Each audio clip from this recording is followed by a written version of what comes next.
Hello and welcome. Management fads come and go like the Christmas decorations, but some stick around for quite a long time. One of them is core competencies, favourite of many a consultant. Where does it come from? Is it actually worth anything? We're joined now by Gibbs International faculty, Dr. Raj Raina. Raj, core competencies, what do you think of them? Interesting concept. It grabbed the world, took the world by storm, and it is the most reprinted article in HBR's history. It also went on to win the Mackenzie Award for the best article, but both in terms of its conceptual underpinnings and the empirical evidence which the two writers, Prahlad and Himmel, put forward, it's rotten at the core. Why? Let's start with the conceptual underpinnings which they put forward in the argument. The first argument they made was core competencies look at the wider picture rather than just the product market. Therefore, it should provide sustenance across diverse product markets, which was in opposition to Portierian view, which was largely looking at product markets. The second argument which they made was that core competencies are this roots of the tree which provide nurturance to future products and markets. And the third argument they made is that, which was more on the side of empirical evidence, was they compared, based on their extensive research, two companies, NEC and GTE. NEC was a Japanese company, GTE was an American company, both in similar fields.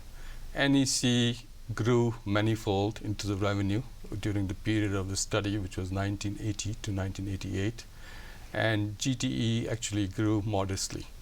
And NEC openly said that they're focusing on three core competencies: computers, communications, and semiconductors, and their focus is not product portfolio, whereas GTE actually pruned its product portfolio and focused on telecommunications as the main product segment. So this was their main argument, and apart from that, they did provide examples of Sony and so on and so forth, which was more anecdotal, but no data provided. Fast forward 10 years and the tables had turned completely. Even during that time, conceptually, let's see where the flaws come in. The first flaw is that in a changing market, they define core competencies as the collective learning in an organization. In a changing market, the collective learning actually becomes a liability. As we have seen often with the change in technology, your collective learning becomes a liability. And we've seen Encyclopedia Britannica disappear. We've seen Sony battle with changing market in spite of, they actually gave the example of Sony as a leader in miniaturization. And Sony was taken to cleaners by Apple in a strange, interesting way. Apple actually didn't have any of the so-called core competencies.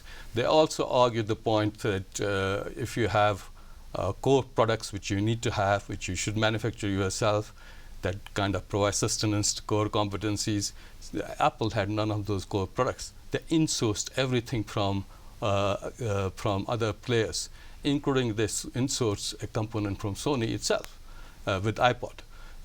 So second conceptual flaw with their whole argument is that if core competency provide nurturance to the core products and provide viability, then what provides nurturance to core competencies? So it should be the market, which they don't kind of refer to. They say it's collective learning. If we put then core competencies to one side and leave them behind, what should we be using?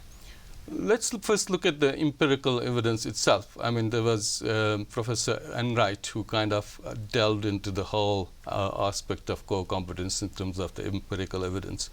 And they provided basically from 1980 to 88, and they said based on revenue growth, NEC was a star, the GTE was actually a laggard.